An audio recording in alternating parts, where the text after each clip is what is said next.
Hello, and welcome to the St. Augustine's IT volunteer training video series. This video is the second in the series, and this video will specifically cover updating the bulletin that we use week to week. So if that's the task you're trying to do, you're trying to update the bulletin from last week's bulletin to the bulletin for this week, this is the video for you. If you're looking for something else, such as a general overview of the IT tasks that volunteers have stepped up to do, or a video explaining some other task, such as updating MailChimp or the website or something else, then you'll be looking for a different video, but don't worry, you can find those videos in the playlist that this video is also a part of. If you don't know where that playlist is, it's in the video description for the video. And again, you can access that video description by making sure you're not in full screen, but also make sure that you are on youtube.com or in the YouTube mobile app. If you're somehow watching this video in, it's being hosted inside of an email or it's linked on a different page, you'll want to go ahead and navigate to youtube.com itself. The video description will be right underneath the video player. If it's not showing the whole description, you can just click more. There should be a little link that says more with an ellipses. Click that and the description will open up and the playlist link will be in that video description. And again, in that playlist, you'll find all the videos of this series that should explain all the tasks that we're hoping volunteers will step up and help with. And I do want to say now, I should have said earlier, thank you so much for agreeing to volunteer on these really important tasks. Now, the other thing I want to draw your attention to is that this video, like all the videos in this series, does use timestamps and chapters to allow you to navigate quickly through the video to find specifically the information you're looking for. If you have a certain question or you're working on one specific task, this will be really helpful. Now, if this is the first time that you're listening to this video, you do probably just want to watch it all the way through. And if you're starting at the very beginning of a bulletin, that'll be really helpful. Just watch it through, pause when you need to, and you'll be in good shape. If you're returning to this video because you have a specific question, like how to edit the sheet music image, or how to find images or sheet music on Right Planning, or how to find things in the calendar, or any other task, then a timestamp chapter system will be really helpful to you. The easiest way to use it is, again, to go to that video description, which is right underneath the video player. And if you scroll down a bit, you'll see a series of timestamps beginning with 00:00. That's the first timestamp. Next to each timestamp is a brief description of what's covered in that section of the video.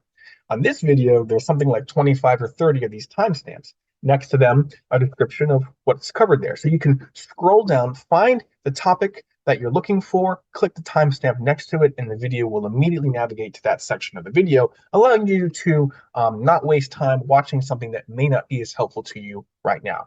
I hope that those timestamp chapter headings are useful to you. And again, I want to thank you so much for volunteering for these really important IT tasks at St. Augustine's. And if you do have any questions, if it's before June 16th, 2024, please feel free to email, text, or call me.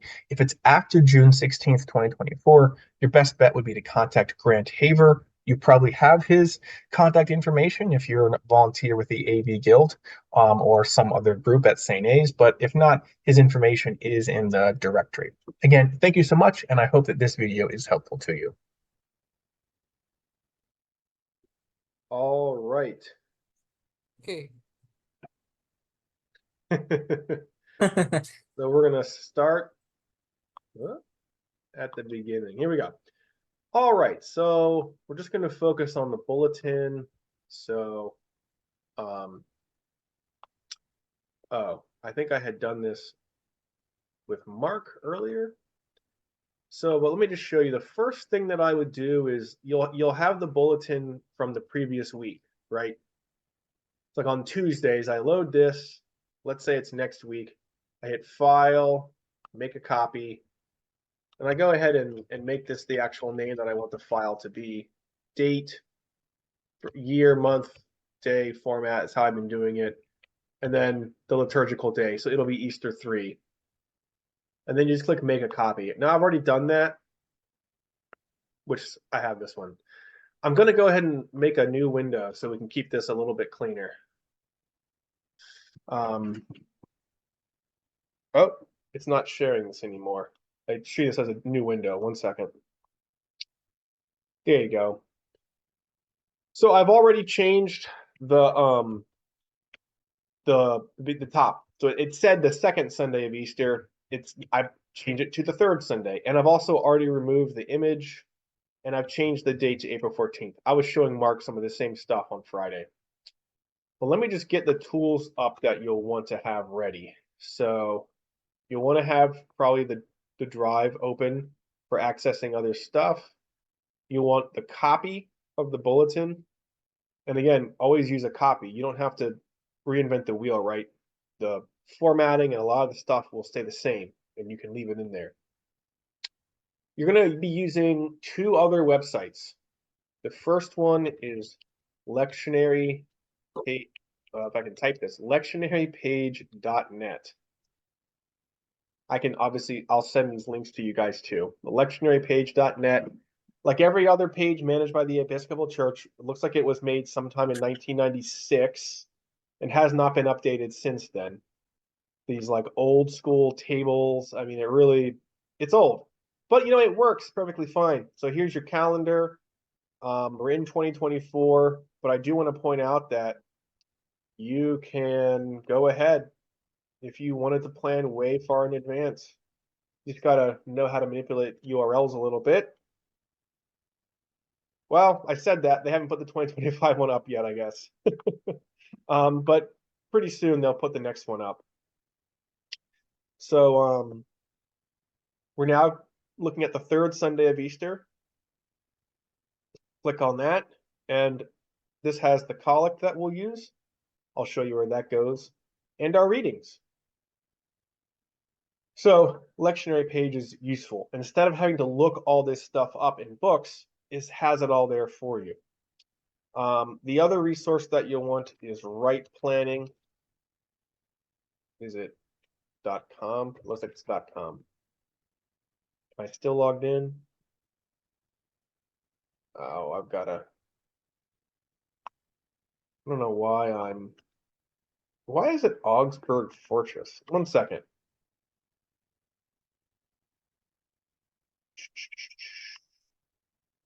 Oh, I need to put members.rightplanning. I'll make sure you all have that link. So members.rightplanning.com. Hopefully this will remember that I'm logged in as Nope, but we use Bruce's email, and I forget the password. I have it saved, but I've got it in my phone. I can send the password to you guys. Log in, and here you go. You have a little calendar over here, and you can actually click on the day you want to work with, and it'll start to load stuff. Now, Right Planning has its own planning system in it that will allow you to generate the bulletin entirely in Right Planning. Do not do this, because it creates this Word doc with all this dumb formatting that you're just going to strip out anyway, and it's just more of a hassle than it's worth. What I use Right Planning for are the music and the visuals, and this is to your question, Gaurav. So we'll come back to this in a second. To clarify something on Lectionary, you'll notice that when I click this, it says third Sunday of Easter, year B. So our lectionary calendar has 3 years: year A, year B, and year C. And then it just repeats. So the readings for the third Sunday of Easter, year B, are always the same every 3 years. If you're in year B, these will be the readings. So in 2027, these will be the readings for this Sunday of Easter. Repeats forever. So that was to your question, Gaurav, is can we know what's coming up? Yes. In fact, I could arbitrarily determine, the readings for a Sunday in the year 4062 if I wanted to, right?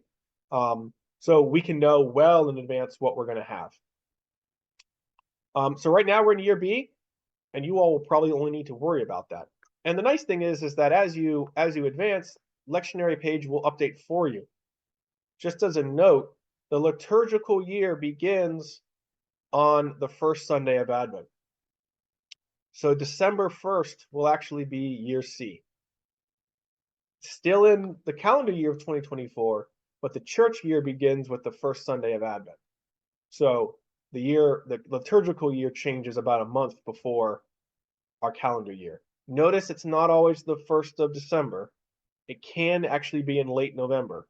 Sometimes Advent begins early if Christmas happens to fall in a certain part of the week. But again, you don't have to worry about that. Just click the link and it'll tell you. As long as you click the right date, you'll be fine. Occasionally there can be exceptions to that, but for the time being, don't stress about that. So 3rd Sunday of Easter, we've got our lectionary page up. This is the one we're working on with today. And then right planning, we're going to use this in a second. So again, the first thing I want to say is, and this is obvious, but it's worth remembering, start at the top and work down. Don't jump around in the text. Don't jump around in the document. You might be tempted to say, oh, I know what the reading is going to be. Let me go do the reading. But there's a likelihood that you'll forget to update something up here if you do that. I've certainly done that. You've probably noticed typos. So just work from the top down. So the first thing is, this did say the 2nd Sunday of Easter, and I changed it to the 3rd. Okay, this line doesn't need to change. This is just a boilerplate part. This stuff up here doesn't change, so that's fine. Still a Holy Eucharist, but yeah, the date, I updated it. Now this right here is where the image goes.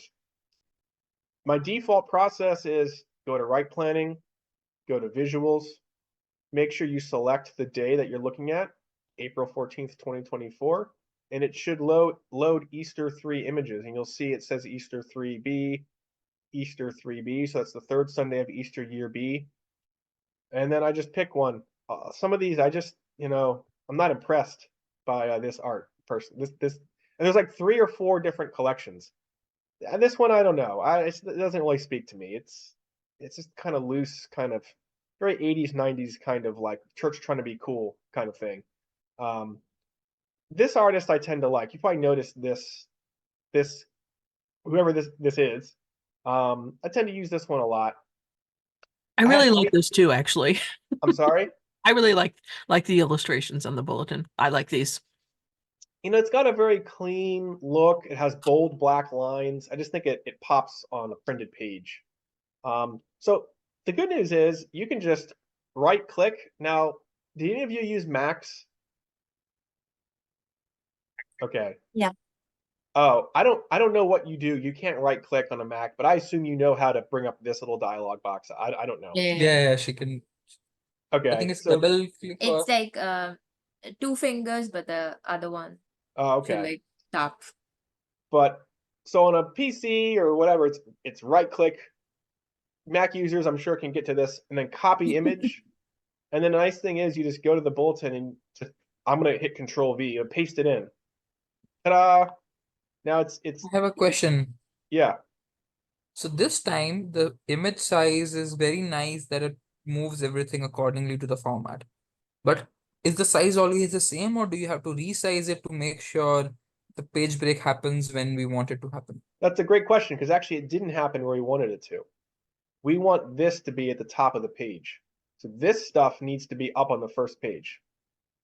So there are a few things. First is I do the images in the Google Doc settings. I do them in line pretty much always.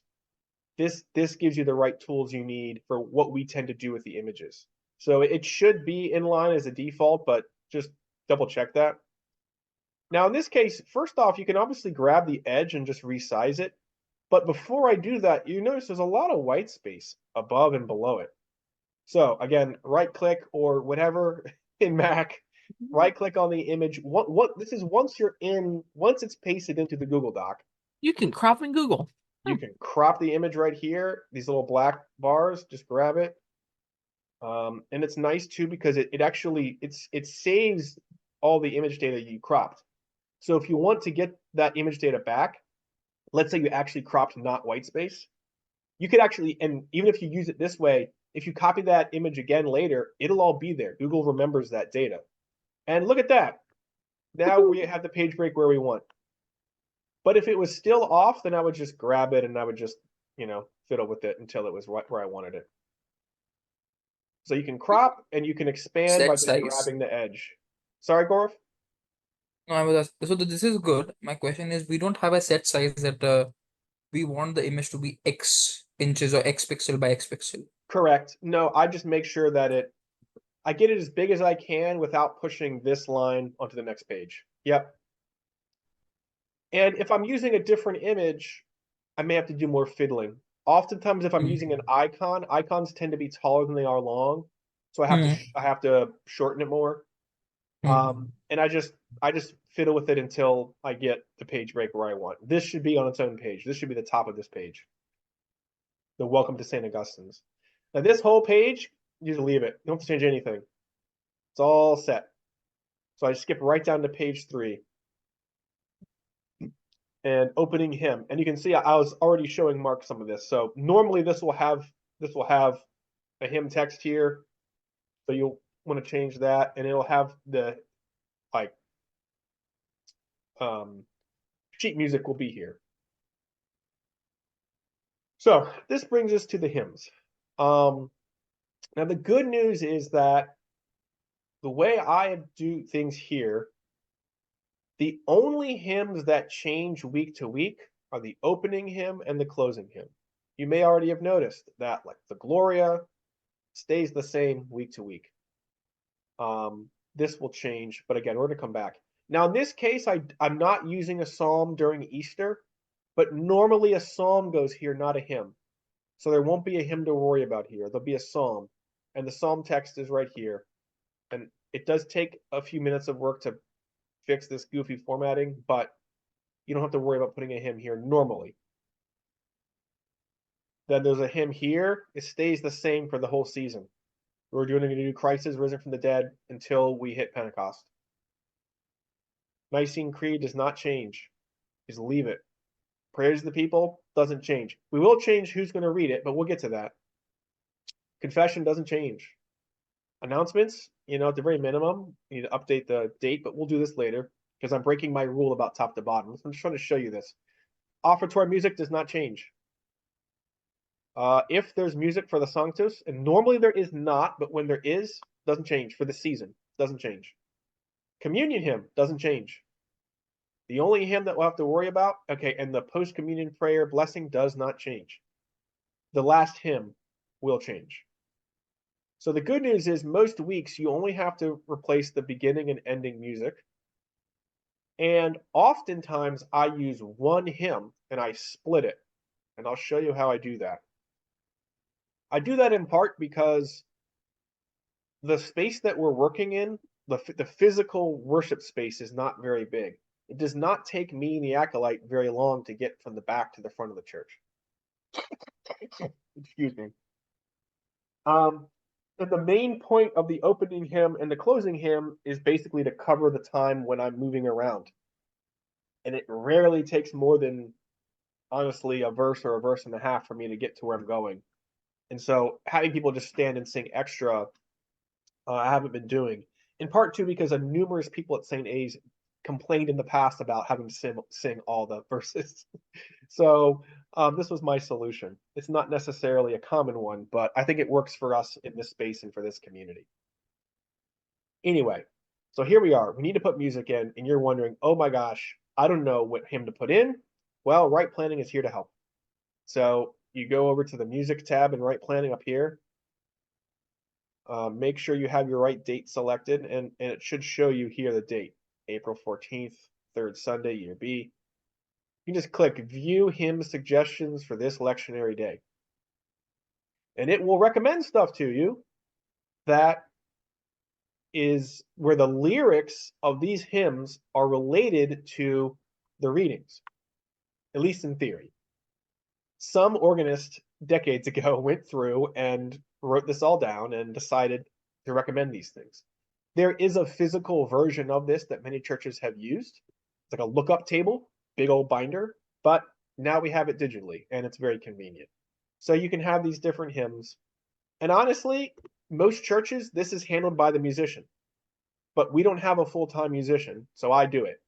I'm no master of this. I just try to figure out a song that I think will work well and that I think is singable. And obviously, you'll be subjective as to whether you find it singable.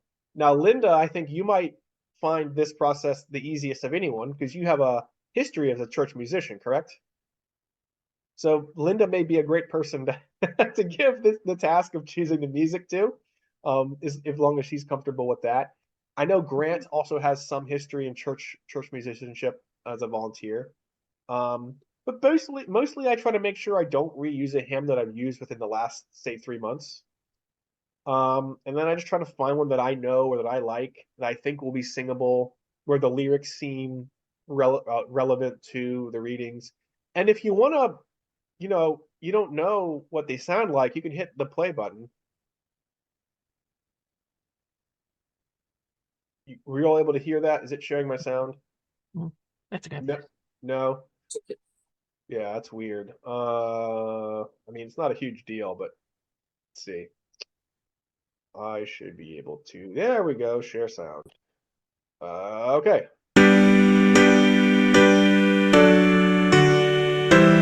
Did that work? Yes. All right.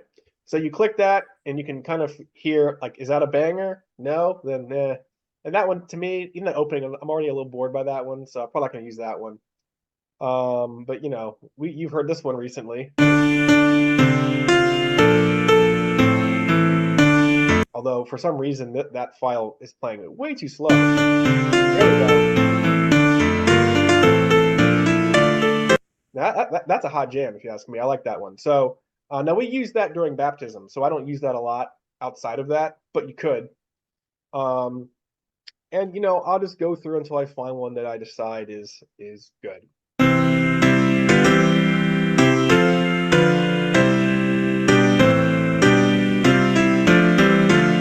That one has like a good, nice, triumphant Easter feel to it.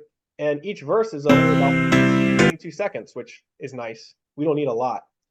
So if you want to just get a look at it, you can also hit this little magnifying glass just to see what you've got. And we've got 5 verses, 3 stanzas. Am I using that right, Linda? Is each of these is a stanza? Is it 3 stanzas, 5 verses of 3 stanzas each? I think so. Yeah. Or I guess you could measure it in bars. Each of these is 5 bars, but whatever. This is a bit much for one hymn for us at St. A's, but that's okay. I'm going to go ahead and go with it. It's this one. So I go over and I click full page, and it asks me when I'm doing it. And this actually, they record this for copyright stuff. We've already paid, so we're fine, but it just they can report to the musician, whatever consortium that manages this stuff, that yes, this hymn was used, so that person gets paid out or whatever. And I open it in my image editor. Now I use paint.net, which confusingly is not a website. That's the name of the software. It's a free image editor. It's kind of like a free version of Adobe Photoshop, but a very light version. What we are doing though, you could probably just do an MS Paint. You really don't need anything advanced. I just have this because it does have some features that I use for other things, like when I do video editing. I can create images with transparent backgrounds, which is helpful for video editing. But for this task, honestly, MS Paint or the equivalent in Max, which I don't know what that is, but I'm sure there is one, is probably fine. So you can just take like your selecting tool and just select out what you want. And I do break it up into the little chunks so that you can have the hymn across page breaks when you want that. We'll talk about when you do and don't want that. But you can just select this and copy, Ctrl C, and I can just Ctrl V, and it'll just plop that down as a new image. Even though I didn't save it as an image, it doesn't matter. Google will take that and make it a new little image file for itself, which is super great. Now, sometimes I'm nervous to really not use up more space than I have to. I probably should have mentioned this at the beginning, but let me mention it now, that this bulletin file always needs to be a total number of pages divisible by 4. And that's because the printer is going to take one big piece of paper, print both sides, fold it, and staple it. And so each sheet becomes 4 pages. So anything that's not divisible by 4, you'll have like a weird blank page, and it'll just look really goofy. So when you're done, it needs to be divisible by 4.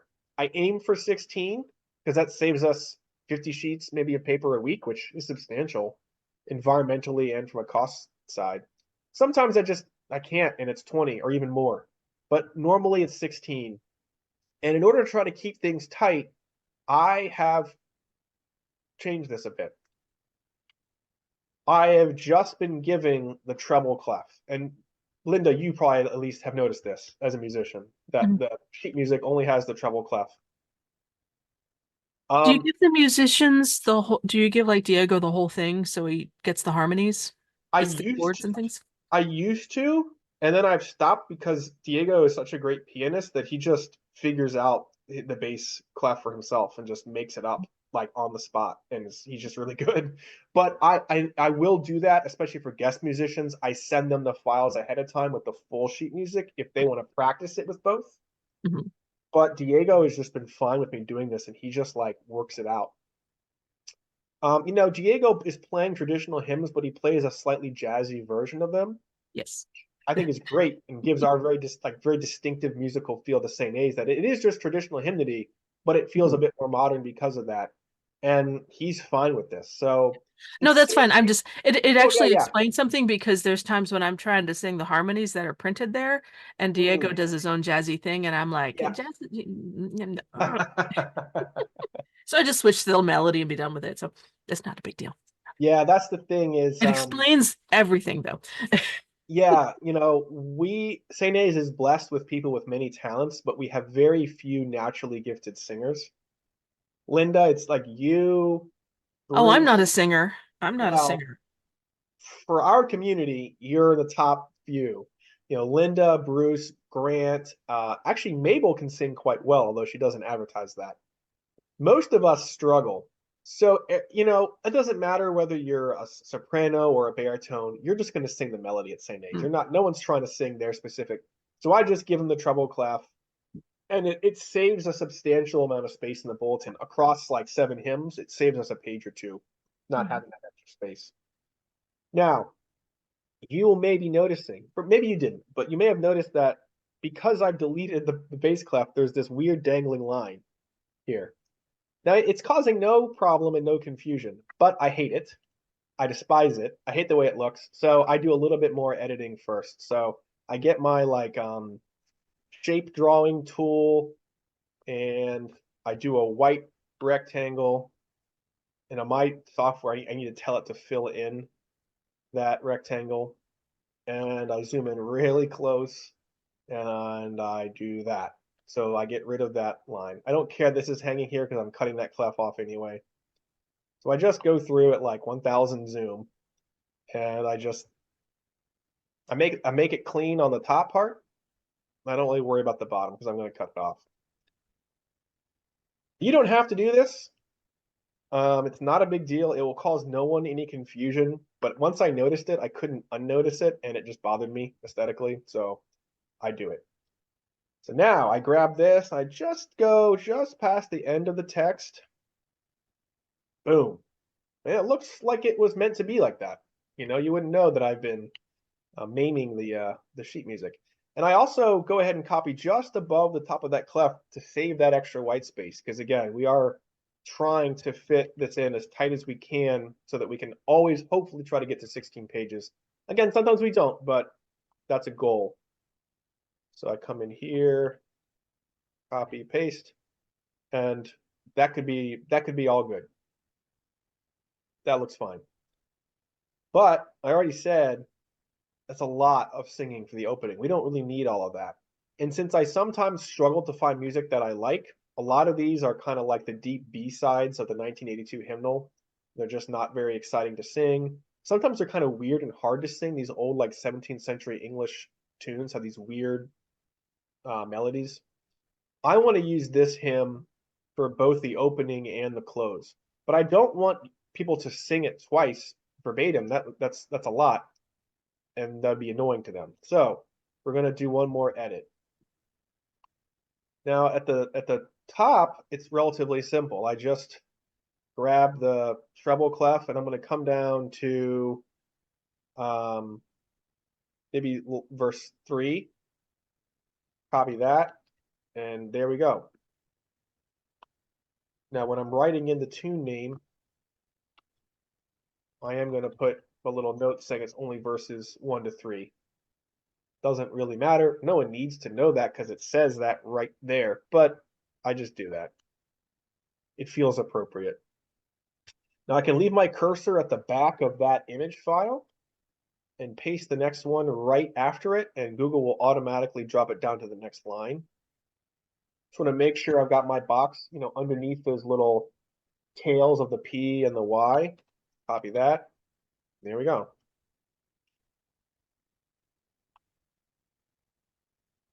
Now doing this for the closing hymn is a little bit more complicated, but we'll get to that. So now we've got our hymn in. The opening acclamation is not going to change. Now the pianist will change here, but that's okay. We'll fix that later. So I said go top to bottom, but the names I just use Ctrl F at one point to fix everything. So I'll show you that. Now, you'll notice that I have the Gloria start on the next page. I don't have it across this page break because this is an odd page. And to understand this, try to think the odd page is always the right side page. And so the transition from an odd page to an even always involves flipping the page. Whereas the transition from an even to an odd, if you have it open, you have the even on your left and the odd on the right. They're always facing each other, so you could actually see it all at once. I do this, firstly, so that Diego doesn't have to flip his pages around while he's playing. He doesn't have to reach up or have two open bulletins and try to manage that. It makes his life simpler. But also, even as a member of the congregation, I'm always annoyed when I have to flip in the middle of a hymn. It just annoys me. You hear everyone flipping rapidly during the song, flipping back. It's just not very smooth. So even though I do try to save space, this is one area where I am willing to give up some space to make the bulletin as user-friendly as I can. It's a judgment call. And whoever is around in the future may not care and may decide to do things differently. But this is how I've been doing it. So, once I'm gone, you all can do what you want, as long as Chi-Chi's happy. But just to leave you the logic for why I've done it this way. So there's the Gloria. It breaks across an even page, which is fine. Occasionally, a song might actually be more than 2 pages, and in that case, there's nothing you can do. I try as desperately as I can to fiddle with it to get it to 2 pages if that's the case, but in theory, it could be more than 2, and there's no way to fix that. Okay, but we got the opening hymn, the opening acclamation, which in a given season, this doesn't change. The Gloria doesn't change. Down to the collect of the day. The little bidding does not change, but the collect itself, just the bold part does. You can highlight the whole thing. Go over to your lectionary page.net tab, which you should have open still, and the collect. Copy the whole thing. Now, if I just Control V, the font's goofy. That's not good. But the good news, I can hit Ctrl SHIFT V, or if you prefer to use your mouse, edit, paste without formatting. And it keeps the native formatting that was in the text to begin with. Ctrl Shift V will come up a lot here. Okay, so the collect is fixed. I'll pause real quick. Any questions so far? It's not, it's not super tricky. I shouldn't say we're in Easter season. The first reading is not from the Old Testament or the Hebrew Bible. It's from Acts. And so I should have changed this to first reading, not Hebrew Bible reading, because it's not from the Hebrew Bible. But there we go. So the readings change every week, always. So I'm going to select this whole thing. Now, the little ending part doesn't need to change. In this case, the opening doesn't need to change because the new reading is also from Acts. But note that often it will be from a new book, and you'll need to actually change this little top part. A reading from whatever it is. The book of the prophet Isaiah, the Acts of the Apostles, the first book of Kings, whatever it is. In this case, I don't have to change it, but just be aware that you'll want to change that for the reader. But the reading itself, we just select it. And again, if I were to Control regular paste, that's weird. Okay, so I'm going to Control Shift V. Looks nice. Now I've got the actual reference of the reading here. I don't want it here, so I'm going to cut that out, pop up here, and again I'm going to Control Shift V because I want it to be size 13 italics, not what Times New Roman whatever it was. So Control Shift V, that has the right reference in case someone wanted to look it up. There's like an extra space here. There we go. I don't mind readings cutting across odd page breaks. That's fine. They'll flip it and keep reading. It's not a big deal. So I'll leave that there. Now this hymn, I do want to change. But what I want to show you is how we do a psalm. So let me get a different one real quick. Just pick a random one. Here we go. Uh-oh. There we go. There we go.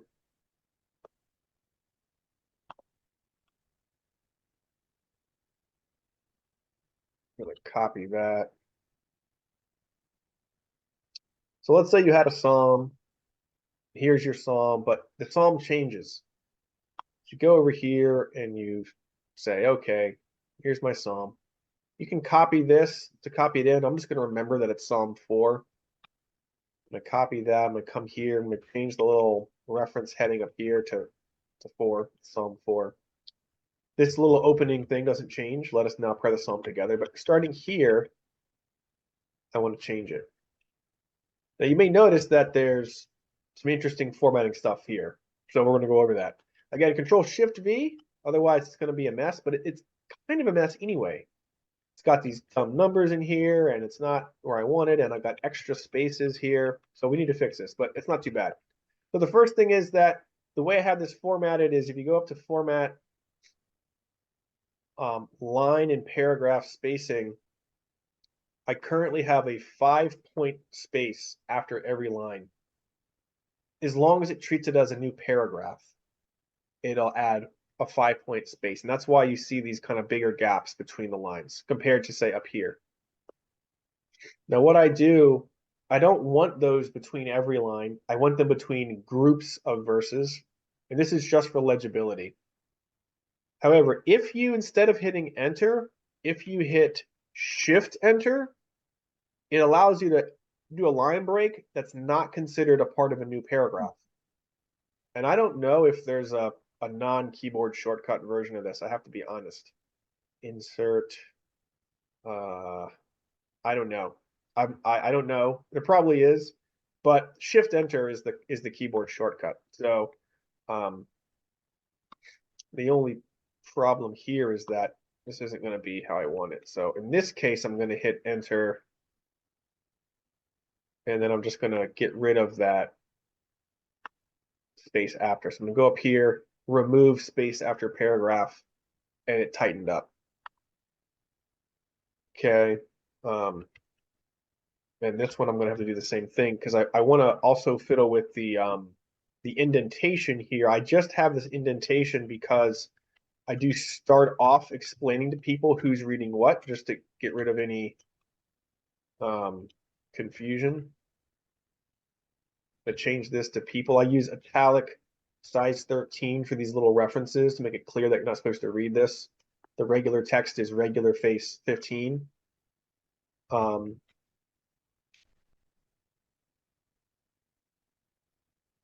that over. Now the little asterisk here is just telling you you're in the middle of the line. So each verse has 2 lines. This is the middle.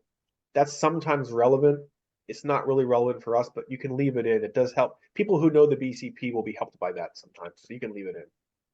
Now the stuff that the congregation reads is to be bold, and of course this is now going to be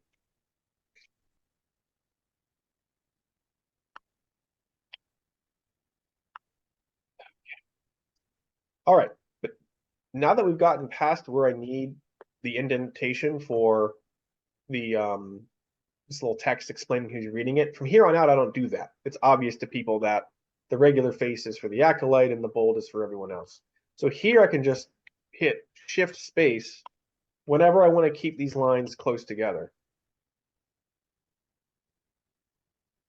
The second set will be bold. The first set will be regular face. So the acolyte reads and then we respond.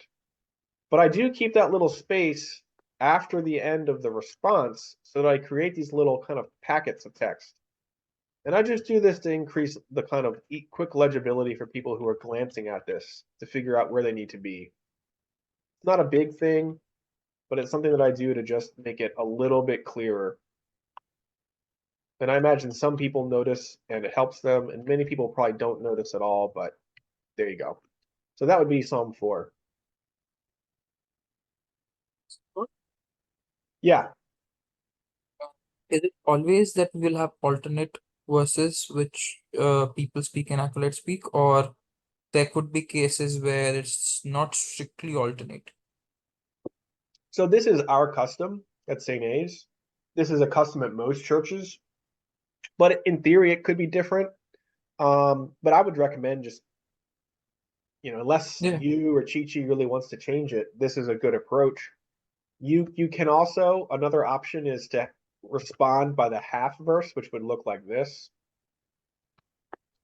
So the acolyte would always read the up till the asterisk, and then everyone else responds with that. So you're responding twice as often, but with a half length thing. And I will do that when the total thing is very short, just to make sure that everyone's reading a lot. But when it's like this, I tend to just do full response. So that's a little bit more fiddling, and that's because the way this comes, it has the numbers in it, and it has all these extra line breaks that we don't want. So it just takes a little bit more finessing and fiddling too with that line and paragraph spacing to get what you want. And if you want to fiddle with that closely, you format line and paragraph spacing, custom spacing, and then you can add before or after a given line. And these are I think essentially pixels.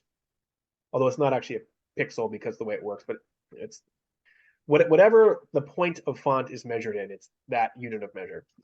So it's very small. So 1 is very, very small, barely perceptible. So it gives you fine-grained control over this when and if you need that.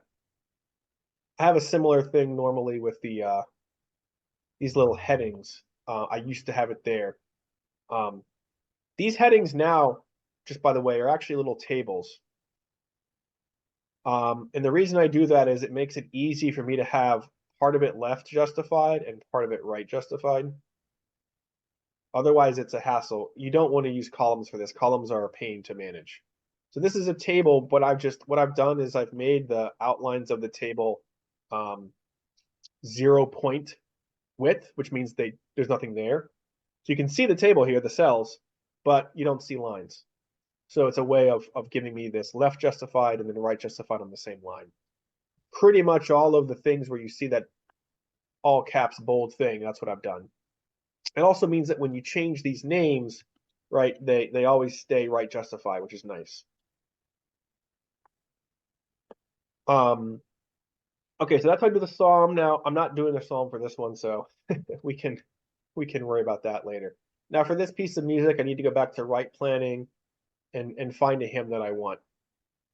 I'm not gonna do that. I'm not gonna make you sit through potentially 5 or 10 minutes of me picking a hymn, but I just go through and you hit play and what does this one sound like?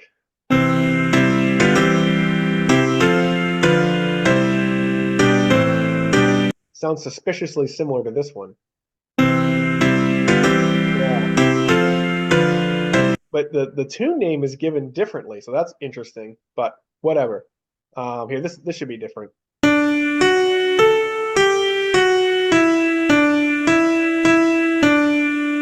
So you can get a sense of the melody, which is nice. Decide if you think it's good. In this case, there's 2 pages of recommendations. Here's the second page. You can get stuff from elsewhere. But again, for your task, I would keep it simple and just rely on right planning. I do occasionally use one license or find sheet music from elsewhere, but you don't have to stress that. The other thing I will say is, again, you have like 4.5 years of my bulletins. So one thing you could do, let's say you were making this, okay, we're in Easter 3, right? Easter 3, but year B, you could go back 3 years to 2021 and try to find Easter 3. Easter 3. Now the bad news for you is that, oh wait, were we singing the whole thing on this one? Maybe we were. We weren't doing full Eucharist here, and we weren't doing full sheet music here. We were still doing, I don't think either of you, none of y'all were here at the time, but we had Diego recording piano, like little short 45-second versions of these songs, just as sort of like musical breaks, because we're all on Zoom and you can't really sing together on Zoom. So with a few exceptions, we had them sing the Gloria and the Alleluia. So in this case, it won't help you because there's not a lot of music. There's no music file here for you to copy for like the opening hymn. But let's say you're doing this next year and you're like, man, we're on Easter 5 and I don't know what songs to pick. Okay, we'll go back 3 years. So you're in the right year A, year B, year C. You could probably reuse this image and the hymns will probably work fine. So you could say, all right, you can just take these image files right out of Google. You don't have to do anything else. Just highlight, copy, paste, and there you go. So feel free to go back and just, pull things out of the previous bulletins. That way you don't have to go into right planning and download. You don't have to do the image editing to clip off the bass clef or anything else. It's all done. So that's always an option to use what's already been done. Don't reinvent the wheel. And like I said, you have 5.5 years worth of various bulletins that you can go through. And I'll make sure you all can see the full liturgy folder. It's organized by year, 2019, 2020, 2021, etc., as well as various other liturgical resources that you probably won't need, but they're there.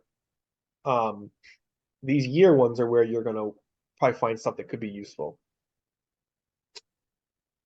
So for now, we're going to skip this song. You've already seen how I do the songs. Now we're into the New Testament. Again, and when you're doing this, this will almost certainly be a psalm rather than a hymn. And we just did. Yeah. Quick question. You mentioned at the start we're only going to change the opening and the ending song in a season. So why are we changing this music this time? So during Easter, only during Easter season, and for no particular reason, but just to give us a break from reading the psalm, I add a hymn here instead of a psalm. So the psalm changes every week, and so I have this song change. But this is a unique thing for Easter season. Normally, this would be a psalm that we would read responsibly. Okay, makes sense. Yeah, just wanted to double check because yeah. So when we're out of Easter season, this will be the psalm. So you'll do what I just did. You'll copy this and you'll reformat it. Yeah. Okay. But again, New Testament changes, but exactly as we did. Whoa, that was too much. My trackpad mouse grabbed way too much there. There we go. Okay, highlight that, back to my lectionary page, go down to the epistle reading. And I do grab this part, right, the little reference, because I want that, even though it's not going to just go in the main body of the text. Ctrl SHIFT V, get rid of these extra line breaks that I do not want. Cut that reference so I can paste it up here. Again, Ctrl SHIFT V to keep your formatting, and there you go. And now this, the gradual hymn, the hymn we sing before the reading, the gospel reading in particular, this stays the same in the season. This won't change. So now we're at the gospel, same exact process. Grab this. Now this is saying, interesting. Okay, we're using Luke B, or excuse me, year B is almost always Mark or John. But we have a Luke reference here, so that's okay. I'm going to Ctrl SHIFT V this in, get rid of these extra line breaks. But the one thing I need to pay attention to is it's Luke, not John. So up here where it says the Holy Gospel of our Lord Jesus Christ according to John, I just need to change that to Luke. And then change the reference up here. But other than changing which gospel it's coming from, the kind of opening and closing of this does not change at all ever. So you don't have to worry about that. Sermon, whoever the preacher is, it won't be me when you all are doing this, whoever it is. Contemplative music, little reference, doesn't need to change. Nicene Creed doesn't change. Prayers of the people within a given season doesn't change. So that's all set. Now, the cycle of prayer, up here, this stuff doesn't change. People may email you and ask to be put on the cycle of prayer. This is what they're talking about. And you can just add their name. What I do is I take this little dot thing that I use to separate names, copy that, and then, put in their name and their last initial. Ta-da, that's it. You also can share that with the prayer ministry, but Chi-Chi can handle making sure they get that if you're not sure who that is. But this other thing does change. I actually don't know how many people at St. A's actually use this in weekly prayer, but there are two things here. There's the diocesan cycle of prayer and then the worldwide cycle. So the diocesan cycle of prayer, there is another website to go to. If you just search for EDAW, which is Episcopal Diocese of Washington Cycle of Prayer, it should come up. And I will just, again, I'll send these links so you have these links in a single email. Find the right month, find the right Sunday, copy out, third Sunday of Easter, okay, it's all the St. George's, Ziz. Ctrl SHIFT V. Again, the formatting is not what I want. I'm going to grab one of these little dot things. Probably can't fit them all on one line. No, I can. Perfect. So now for the Anglican cycle of prayer, there's just a spreadsheet that I'm going to give you.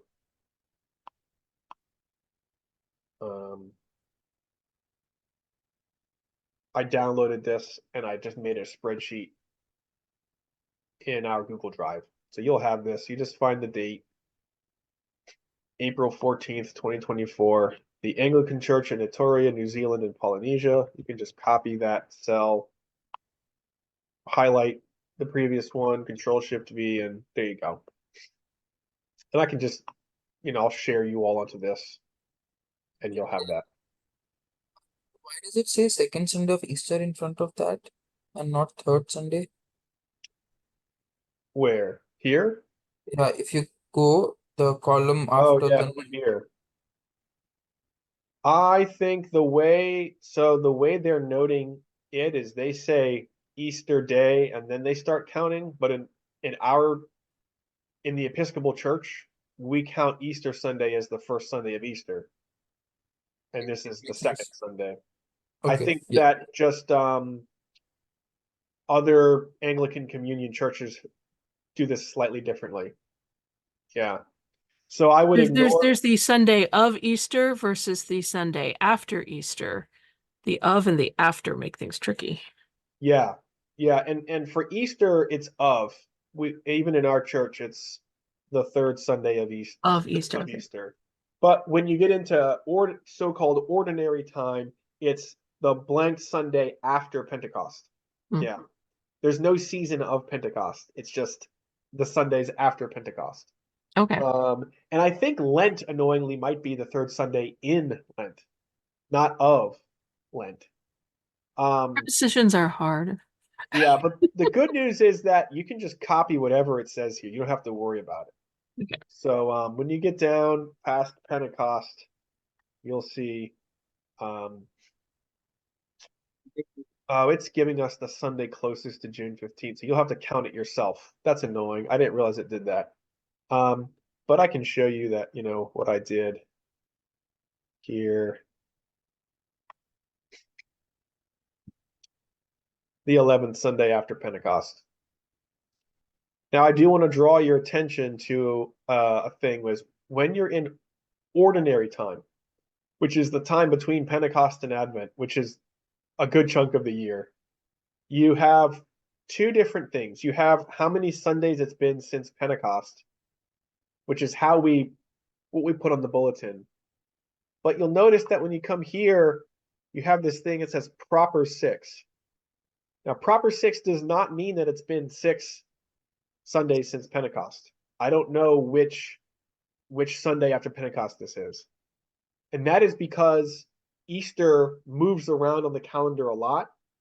And so the lectionary starts with proper 1 is the first Sunday after Trinity Sunday, which is after Pentecost, which is 50 days since Easter. So that whole series of Sundays can shift around about 6 weeks on the calendar. So we know the earliest possible date that day could be based on the lunar calendar and stuff. Proper 1 is the first possible Sunday that could ever exist. But very frequently Easter falls later. So we almost never read proper 1. So you could start, like if I go back here and I say, oh, and notice that when you have the calendar, it actually does say second Sunday after Pentecost. You could copy this into the bulletin. But when you click it, notice it doesn't say proper 2, it says proper 4.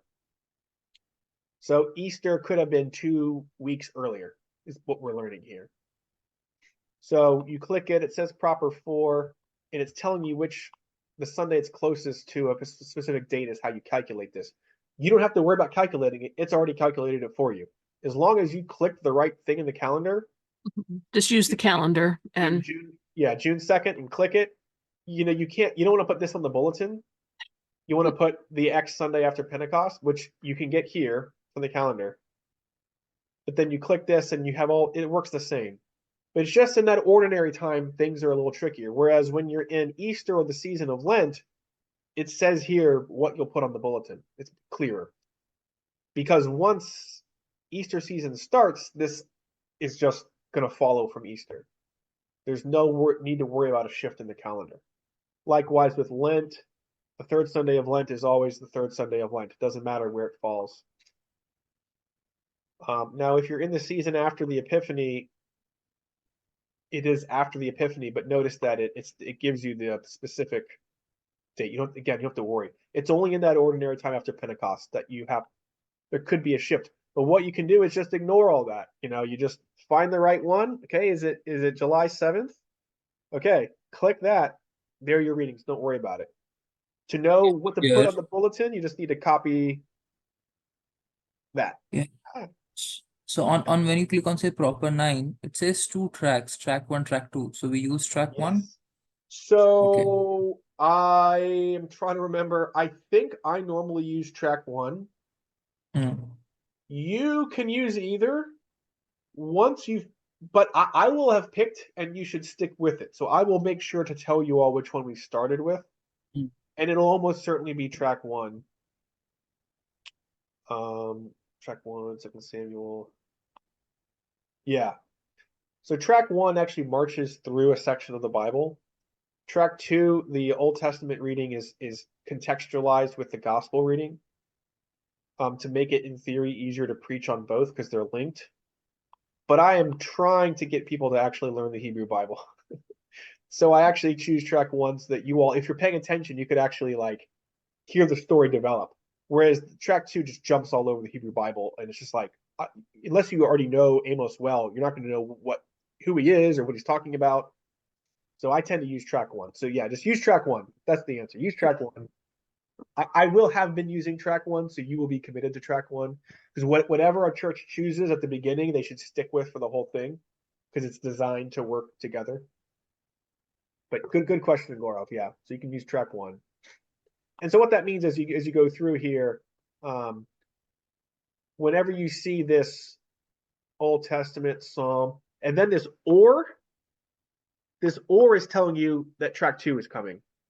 So if you use track 1, you'll use 2 Samuel, Psalm 48. You just ignore the stuff after the or for the alternate Hebrew Bible and Psalm reading. You just ignore this. And then you pick back up with the epistle. The epistle and the gospel are the same for track 1 and track 2. The only impact from track 1 or 2 is Hebrew Bible reading or Old Testament reading and the Psalm. So you'll see here that 2 Corinthians and Mark 6, 2 Corinthians, that's the same. And that's true for every Sunday. That or is where you can note, skip past that to the epistle. All right, so we've got our cycle of prayer. This closing collect that I use doesn't change within a season. The confession doesn't change. The peace doesn't change. Now we're at the announcements. I definitely know I want to change this date.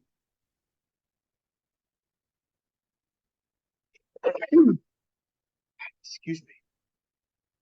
I leave in this coffee hour reference, doesn't need to change. Ask them to sign the guest book is fine. Now the birthdays do change. And I should have there is a and I will send this to you. There is a document that we keep that Bruce occasionally sends me updates for. I will share you guys on this and I'll send you this link. So I'm adding to the links you should have up at the beginning. So sorry, I forgot about a few of these. but here it is, and you just need to find, okay, so we're starting April 14th, and for the next 7 days, so I'll do a little bit of math. 14 plus 7 is 21. So yeah, through the 20th. I just want the birthdays happening on that Sunday or between then and the next Sunday. I have that, Ctrl Shift V. It's still a little bit goofy, obviously, extra line breaks. So I'm going to get rid of that, get rid of the numbers. People have asked us not to actually indicate here their actual birthday. So we don't actually list which days it is. Some people have complained about that, but whenever people have a privacy request, I tend to go with the most privacy so that everyone is comfortable as possible. It is true that in theory, if you know someone's birthday and a few other things, you can often calculate their social security number pretty closely, so it can be relevant. So I just fixed that formatting to make it, one continuous line. And I just make the first names bold so that if you have a lot of names and someone is reading them to sing, they know what to sing. We don't sing the last name. So the bolded helps them find the names as they're singing.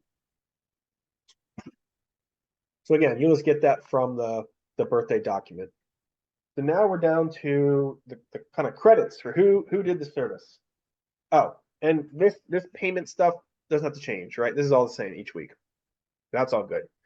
Go down to leading today's service. Now, this is where you can pop over to, and I already showed you the calendar. And again, I will share this with you, and I can send the link as well.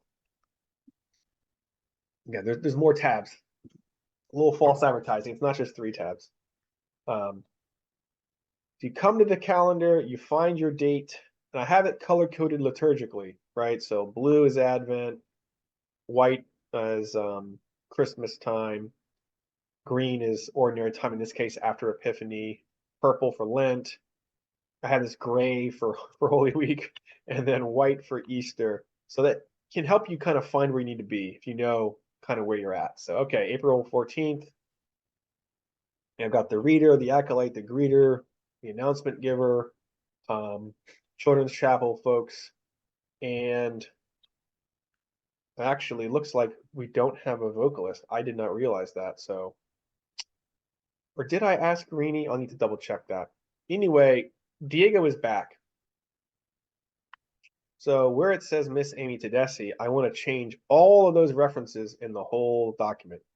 But I've waited until now just to keep this simple. So what I want to do is Control F.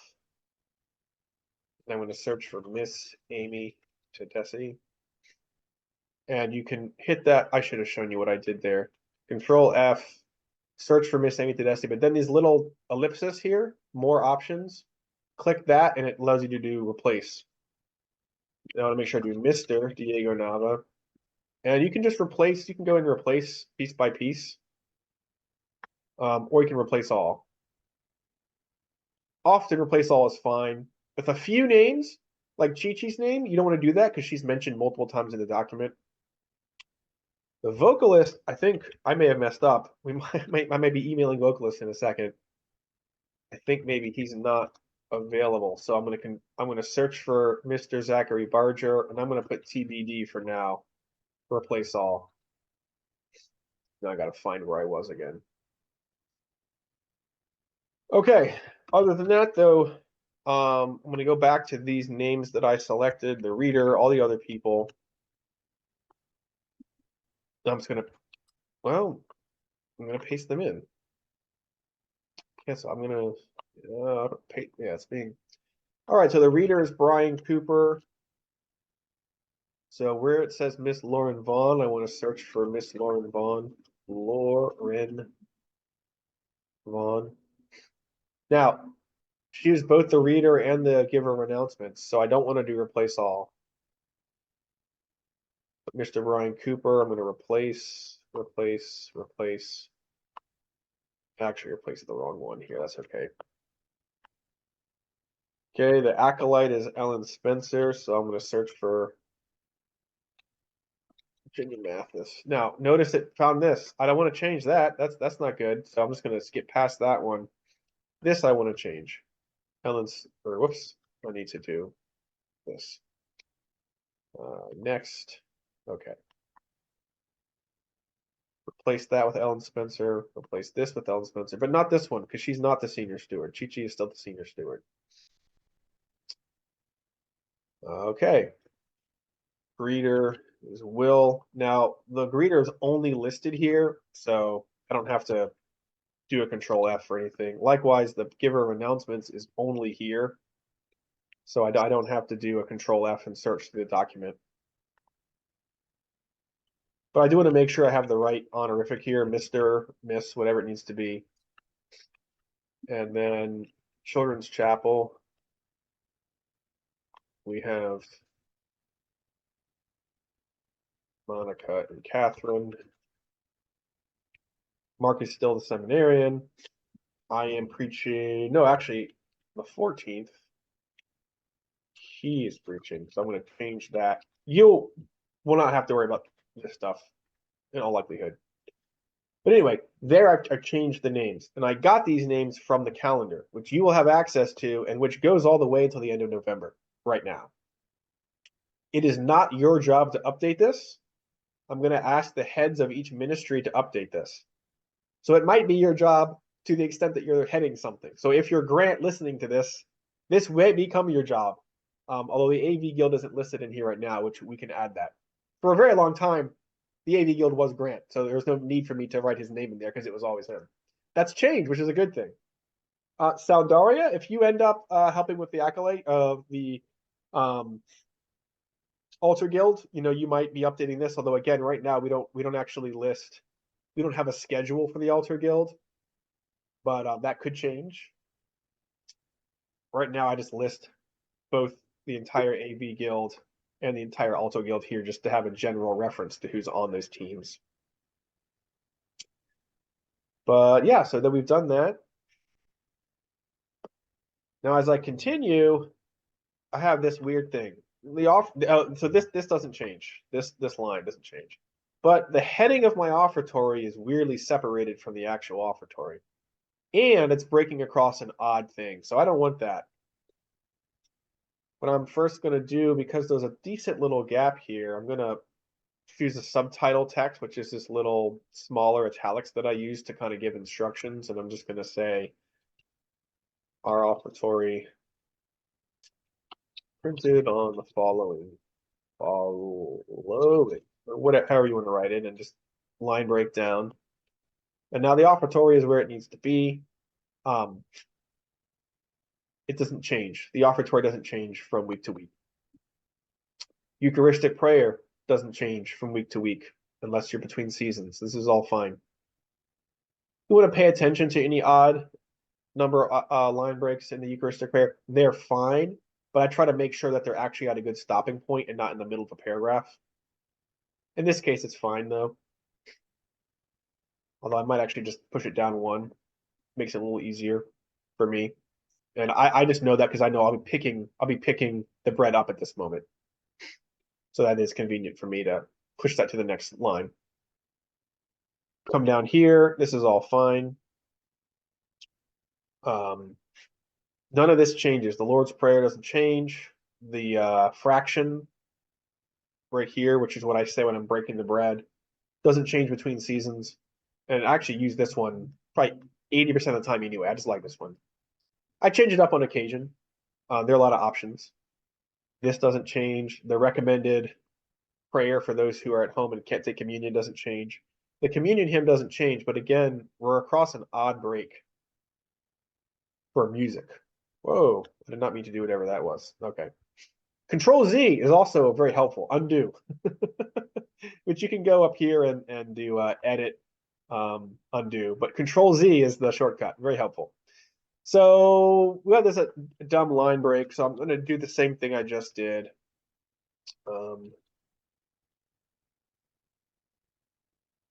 Our meaning hymn printed on the following page, and then line break this all.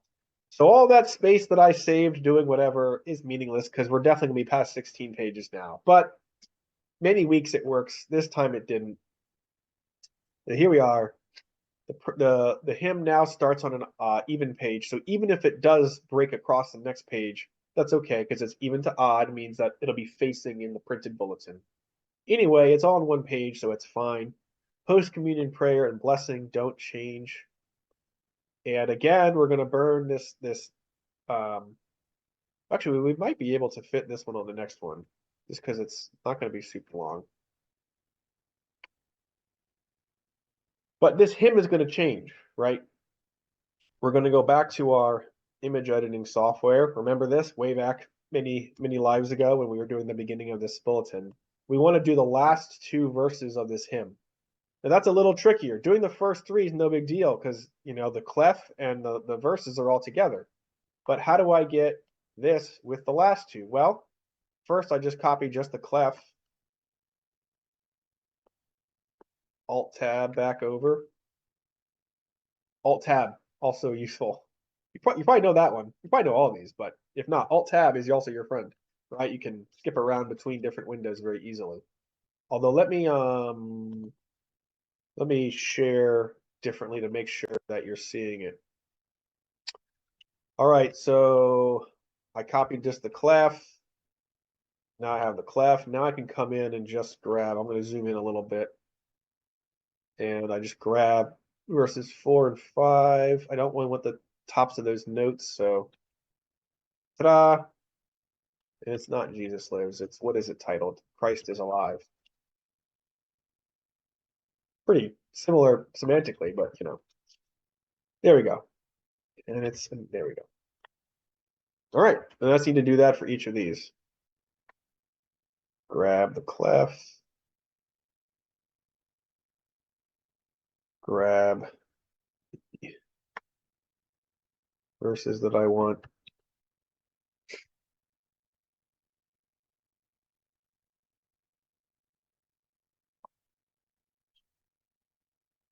And I'm just alt-tabbing and control-Ving over and over here after I do this. So I highlight this, control-copy, or control-C, alt-tab, control-V, and there you go.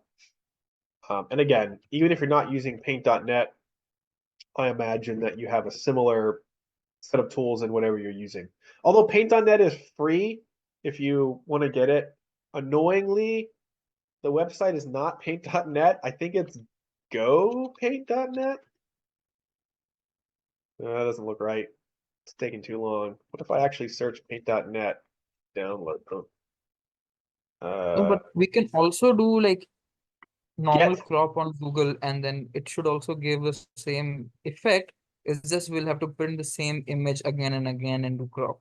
Yeah, which will be a pain. But you could do that. You could just paste the whole thing in and then individually crop it, but you'd be pasting the same image like 8 times. Which is perfectly doable, but would probably be kind of a pain for you. So anyway, if you want to get this software, it's free. It's getpaint.net. But again, whatever image editing thing you have, whichever one comes by default on your computer, will almost certainly work just fine. In general, I recommend don't download stuff that you don't really know the provenance of and trust.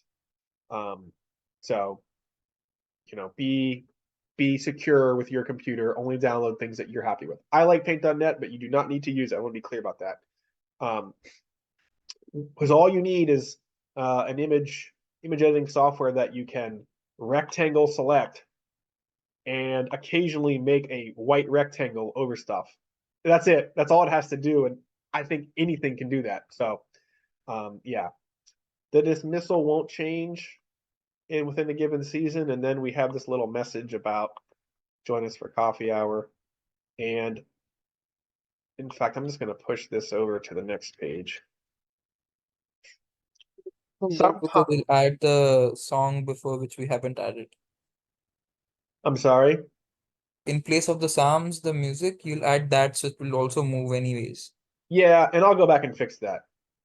But for this, let's assume that we put the psalm in and that you're done, just for the sake of you all learning the process. So now let's say though that let's say that this wasn't here, right? And so I have this little thing for Thurgood Marshall.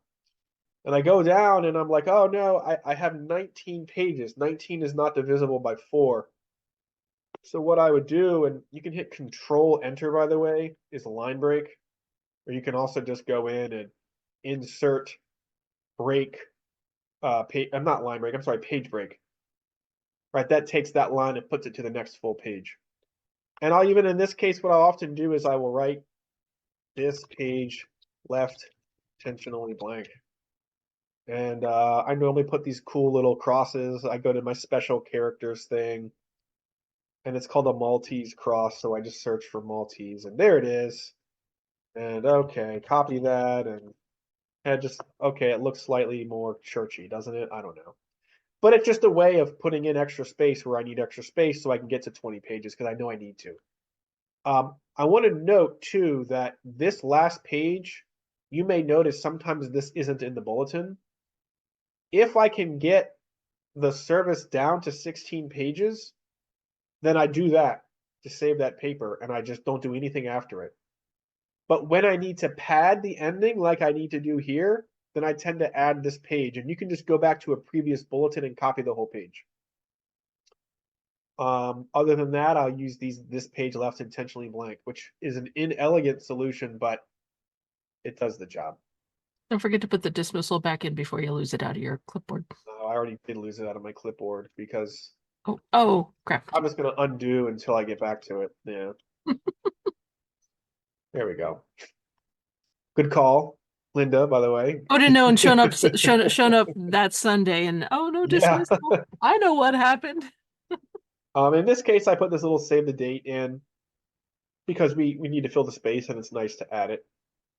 But there you go, 20 pages. That's good. 16, 20, 24, 12. Maybe. I doubt you'll get 12 with a Eucharistic one, but divisible by 4. If the hymns are shorter and the readings are shorter, this could have been 16. It just happened that some of the readings are a bit longer, and my hymns actually are pretty short. But like this communion hymn is a full page. You know, it's just going to take up more space. So there you go. Notice that once you get to the communion, you're almost done. That's, even though the bulletin is only, you still have a lot of pages left. Nothing in the Eucharistic prayer changes. Nothing changes at all until the final hymn after you hit the Eucharistic prayer.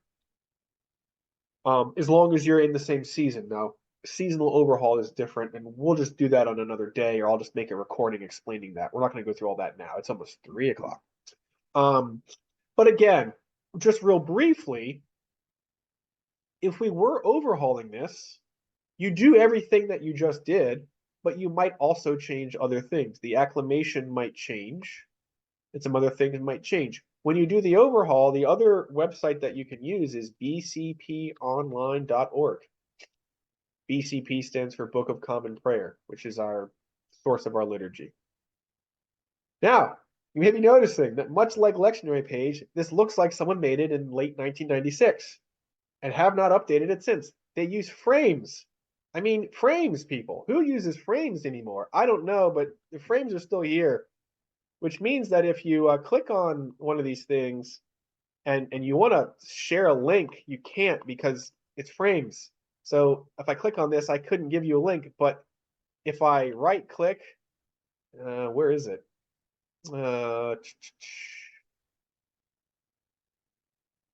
Reload frame is no. I used to be able to say open this frame in a new window. What happened? Where is it? This one? No. Where is the URL for this? Well, we're getting too in the weeds now.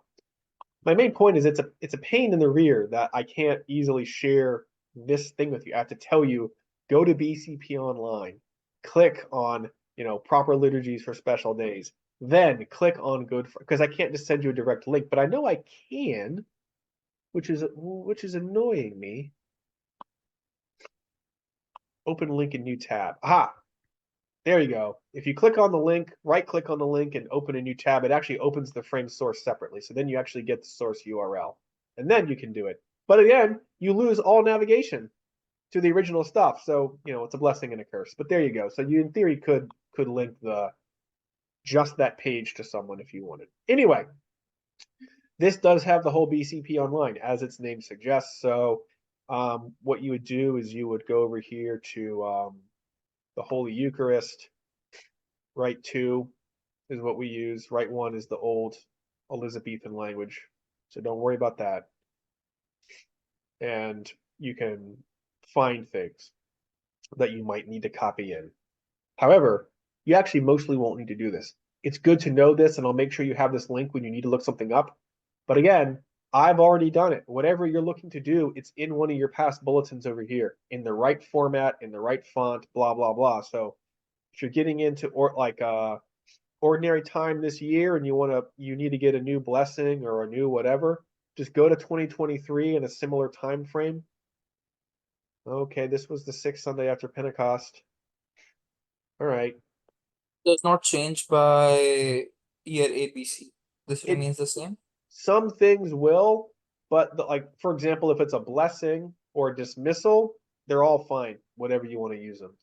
The only thing that's specific to year A, B, and C are the readings in the psalm. So let's say you're like, man, we need to change up the post-communion prayer. Well, here's a different one. You don't have to go look, because I actually got this out of something called Enriching Our Worship, which you can find as a PDF online, but y'all don't need to worry about that. I'm going to make this as easy as I can. Just go to a past bulletin that I've already made, find one that you like, and just copy that thing, and boom, paste it right in. You're all done. Likewise, if you wanted to search through old music, hey, what did Scott use in July of last year? I bet we could use that for communion prayer or communion hymn this year, right? It's been a year. Be Thou My Vision. People love that one. It's classic, right? So just highlight that bad boy and copy it. Go to the new one, wherever I'm supposed to be, right?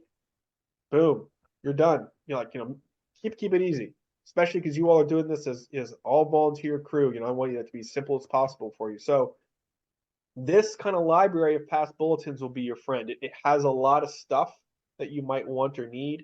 It's already there. A great example of that, and this is getting a little bit into the overhaul stuff, so I'll save most of that, but this Lenten image that I use at the top is not from Rite Planning, but I use it every Lent just because I decided to do that. What I did is I found this image. I believe this is a Jerusalem cross, this format. And it was black. I loaded it in paint.net. I did the little fill tool, made it purple. And then I just went through and I started with this one. And then I just started deleting the little crosses in the corners so that each week there's the number of crosses there. That is the number of Sundays we're at.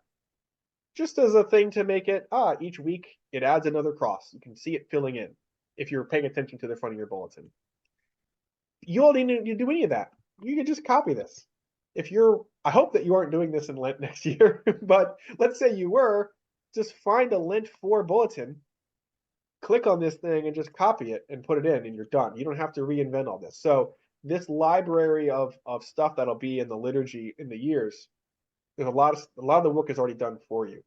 Likewise, when it comes time to change a Eucharistic prayer, you know, you want to use a different, you've been using C for a while. I don't know why I loaded in Easter. It's also going to be C. You know, go to a different one.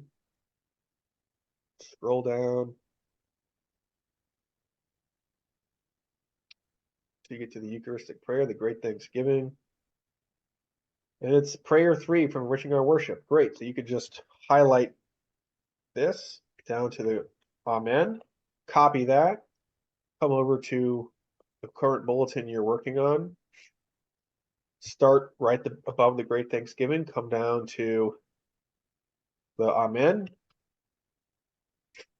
Oh, it didn't copy the right thing. It saved the image instead. It's okay. Yeah, but you get the idea. Yeah. There you go. And look, ta-da! Now it's, you know, you didn't have to type all that in. You have to reformat anything. It's all correct. Now I'm going to undo that.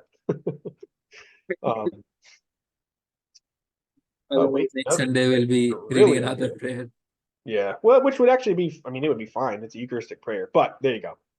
So, yeah, so you will occasionally might have to use BCP Online, and I'll send that link to you. But my hope is that 99% of the time, you can just go look at an old bulletin and copy and paste it, and you're done in like 3 minutes with that thing. Not spending 30 minutes having to meticulously fix all the weird line breaks and stuff, because BCP Online is literally like, it's paginated the way the physical one is paginated. So when you copy this, you end up copying like this page number, all these line breaks, all these weird line breaks, all this other stuff that we don't want in there. So it's a lot of cleaning up of the text to draw something out of this. Whereas if you draw it from the previous bulletin, it's all been done. So I know that was quite a bit. I think that was about an hour and 15, hour and 20 minutes. But that's sort of what it is. And I would say that how much time it takes, I mean, it doesn't take me this long because I'm not explaining it out loud as I do it. But I probably would set aside about an hour, maybe less. When you first start doing it, it'll take you longer than that, and the more you do it, the quicker you'll get. So this is the time-consuming thing. There's no question that of the 4 tasks we talked about, this will be 60 to 70% of the time of whoever's doing it. No question. MailChimp will be the other thing that will take us a decent chunk of time, but even MailChimp, some weeks, will really just be 5 or 10 minutes to just update stuff. Now, the one thing I do want to show you before we're done, that is a week-to-week task, okay? So we've got this bulletin basically ready. Now, I do need to actually put in a hymn and where the psalm was, but I'll do that later. So you're all seeing this dialog box with the printing thing. Mhm. Okay, so I just hit Control P, or you can do File Print. Again, I love my keyboard shortcuts. For the printer, you do want to do Save as PDF. I never do Microsoft to PDF. It just seems weirder. It doesn't seem to work as cleanly for me. But Save to PDF, Save as PDF. Now, because I have the Gmail app, or not the Gmail, because I have the Drive, I don't know, I forget what they call it, Drive for desktop or something, which you can download from the Drive page. I actually can go in and you can see that my computer has a Google Drive as a it thinks it's a hard drive, right? And I can click on my drive and boom, all of my folders that would also be visible in my browser version of my drive are right here. So I click my drive, liturgy, 2024, April, and I just take this name and I type PDF instead of Google Docs, and I save it. So now when I go over to 2024, April, it hasn't shown up yet. It takes it a second.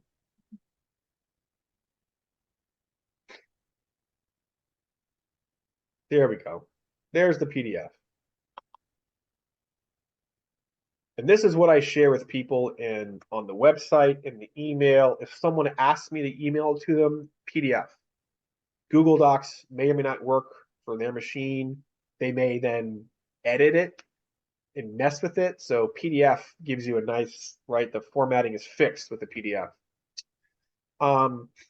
What you need to do once you have this PDF made and you can see it, you want to click on, you can either open it and click on share, or you can actually right click and share. You'll notice that the default is that access is restricted. That's a problem because I want to use this as a general link that anyone can click on and get it. So just change this to anyone with a link. And then you can copy the link. And then that link, anyone who has the link, ta-da, there's the bulletin. That link is what I will use for MailChimp. And that link is what I'll use for the web page. I don't type that link out, but I hyperlink the text and I link with the image. So when they click that image or text, that link is what's opening up on their browser. So you do need to tell it though, it's always going to default to restricted. You need to, every time you make the PDF, change it to anyone with the link can access it. Now, again, I do not change that for the Google Doc. The Google Doc stays restricted because no one needs to see that except us and whoever we want.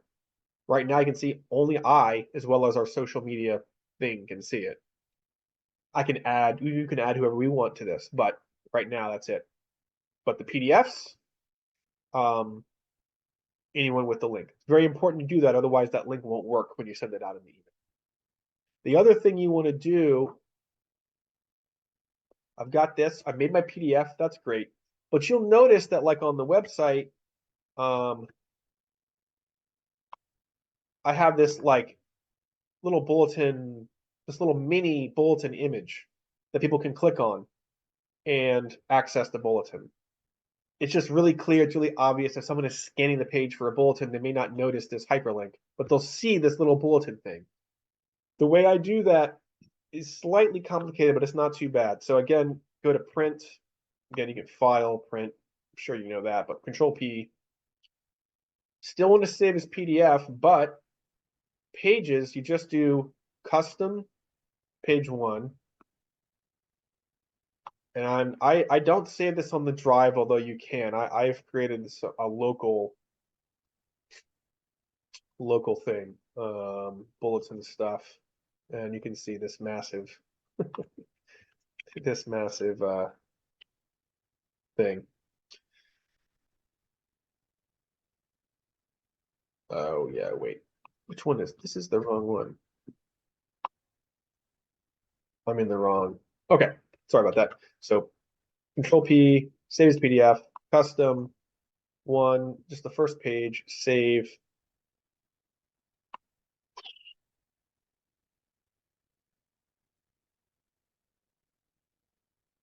Okay, and then this is just how I do it on my machine. You can do whatever you want. Now, I'm going to open that PDF with Adobe Acrobat. And the one trick is that what I want to do, you have to have a paid version of Adobe to do this, but the church has one we can share the login information with. I don't know how many individual machines can have it, so you all may need to figure that out. It's certainly more than one, but I don't know how many. So it might be that 1 or 2 of you will do this particular task. So wherever you save that page 1 PDF, just the page 1, I go and find it. Here it is. It's the last one I made. And yep, that looks right. It's just 1 page. So that's great. Now I'm going to go to all tools in Adobe Acrobat, or whatever they call this now. Adobe keeps changing everything. Export a PDF. Over here on the left. Gives you a bunch of different choices. Image format. It needs to be an image. Your web page is not going to display a PDF as a little image the way I had it on that. MailChimp will not display PDFs. I think it's a licensing thing. I'm not sure. I think Adobe wants to charge them an arm and a leg to do that stuff, so they refuse. You can probably choose, they give you JPEG, TIFF, or PNG, whatever. A JPEG is fine for this. Convert this to JPEG. And I will change the name. Considering the size of the image is fairly small, could we not just screenshot the first page of the PDF file and save it as a PNG or a JPEG? Yeah, you absolutely. Another option would be, as long as you can get it to like where the whole page is visible. Like Control yeah. minus minus minus, make it smaller. Yeah, you could do that and then just print Because screen. that saves having to get another program for. Absolutely. That's a good point. And then you would just want to like, grab whatever part you want, copy that, make a new Control N, and this allows me to just do that. And you could just save that. Absolutely, you could do that. Save having to worry about software licenses. That's right. Like I said, we're already paying for this Adobe one, so if you all want to use it, by all means. But yeah, absolutely. That's a really good point, Linda. Once you have that image, the main thing is it can't be a PDF. It needs to be one of those generic image things. Then, when you go, for example, to MailChimp,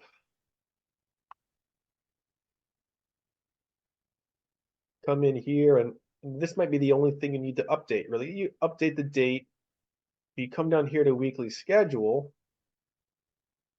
click on this, and then it opens the editing up over here. So first is I want to highlight where it says click. I'm going to go over wherever I had that. Here we go. Right, as I have my April 14th. Click share. Okay, anyone with the link can access it. Great. You can just click copy link here. And click link, copy the link in. Now that text will hyperlink to that PDF on Google Drive. Great. But I also want that little image, right? So in MailChimp, you just click this image studio link, and it brings up all the images I've used. You click upload in the upper right. I just need to navigate to where I saved that image. And again, you will have this wherever you want to do it. Here's mine right here. Upload it. And this is where there's a little bit of editing to do. And to your point, Linda, the image is way too big.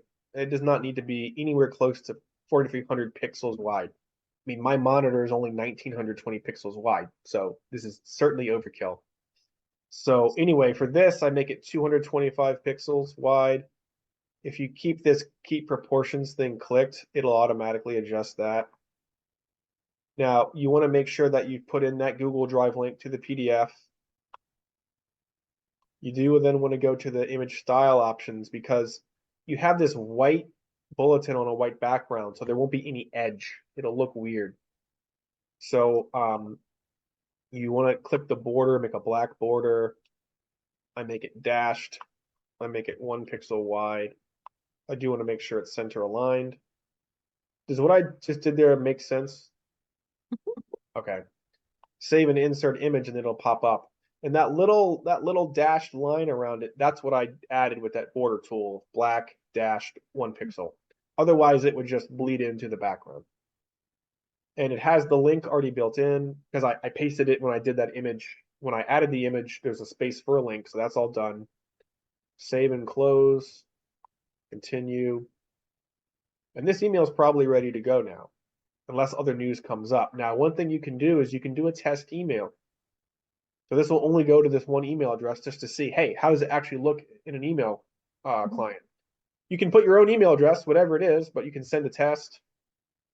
I do this every week just to make sure that it, looks right. And I'll wait a little, it'll pop up soon, but I can then look through it and make sure that it works, right?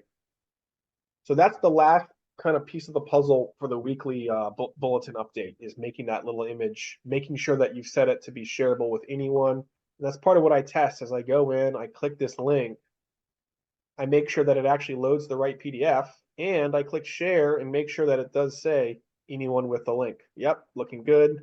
And click the image too, just to make sure that that link is the right one. Yep, that's right. So now I'm all set.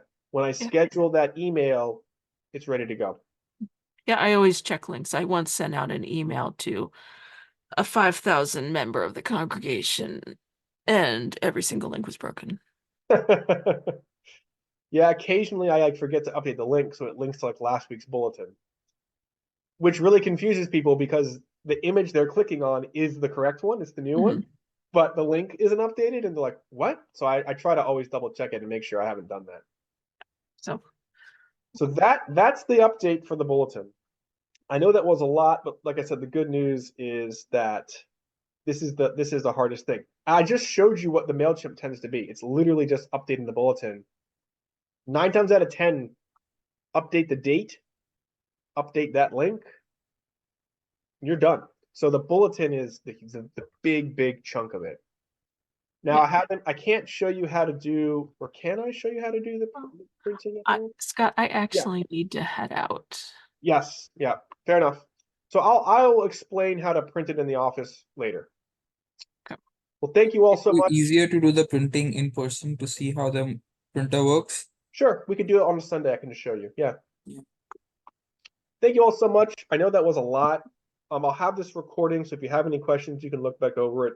But if you have any other general questions, just feel free to call me, text me, email me. But thank you so much. And I'll let you go, Linda. Okay. Thank so you. much. Thank you. Thank you. Bye.